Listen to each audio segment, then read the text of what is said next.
We are on our way to Shatila Palestinian refugee camp.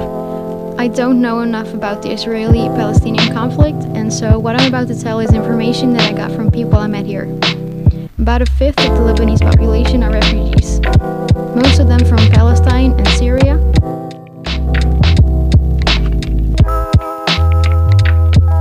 Now we're here. Shatila refugee camp was set up for Palestinian refugees after Israel became a state. Palestinians had to flee, and people living in the northern part of what is now Israel fled to Lebanon. Originally, the camp had tents, and later they built buildings, first with 2 floors and now with at least 5 floors, probably even more.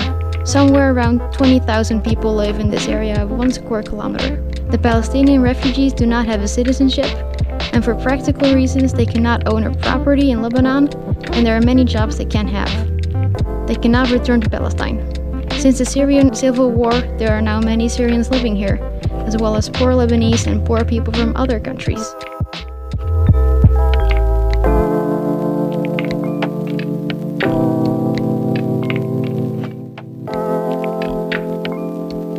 There are many facilities inside the camp. They have a dentist where kids can get a free treatment. They have scout activities, music, recreational activities, shops, schools, and a kindergarten.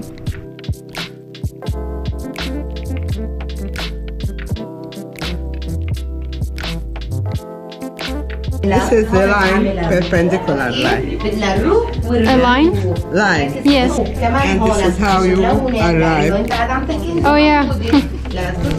He count until 50, but no to ride until 20. Each group 1 hour every day. We visited a family, a mother with 2 teen boys and a cat. They lived at the 4th floor. They did not speak English, but our guide told us their story. I'm glad I got to visit the camp. I have a higher understanding of refugees than before.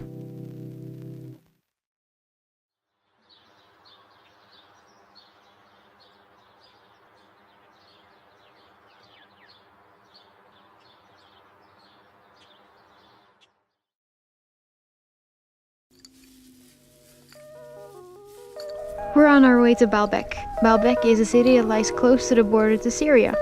I'm super happy we're going here because we'll get to cross Mount Lebanon, a mountain range with summits of 3,000 meters, and then entering the Bekaa Valley, which is a fertile valley that civilizations have used for thousands of years. BAALBEK is stuffed with history, being settled by the Canaanites, Phoenicians, Romans.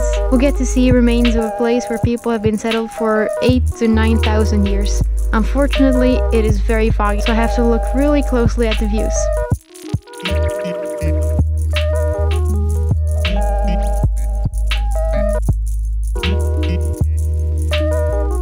Our driver told us that the valley is so fertile, it's perfect for growing grapes. On top of these mountains is the border to Syria. Here, Syrian refugees live in tents. We saw several camps.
Okay, we got pulled over by the police.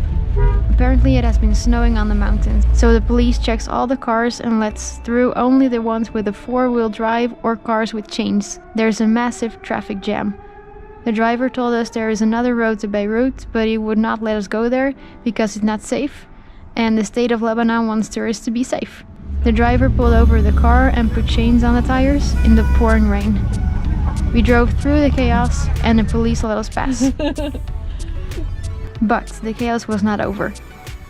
Our direction had 4 lanes, and the opposite direction had none.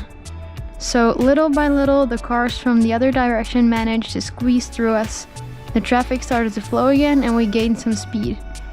Then the chains got loose. The driver's solution was to remove both the chains. It wasn't snowing that much anyway. Time for a weather update. First thing that I loved about Lebanon was the weather. Coming from snow and ice in Norway, 18 degrees and sunshine really did good.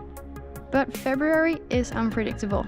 We've had clouds, wind, snow, rain. We've had fireworks.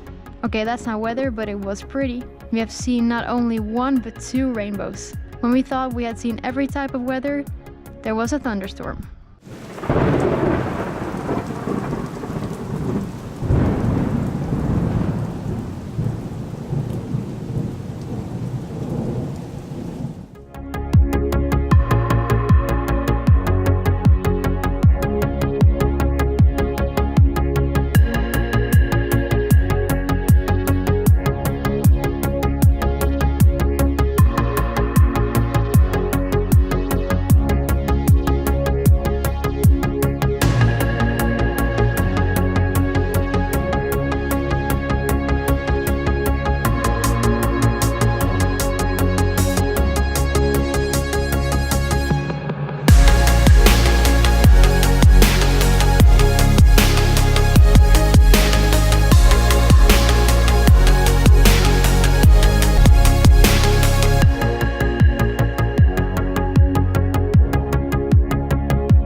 Next time you'll see Shuf Nature Reserve, us trying across the streets,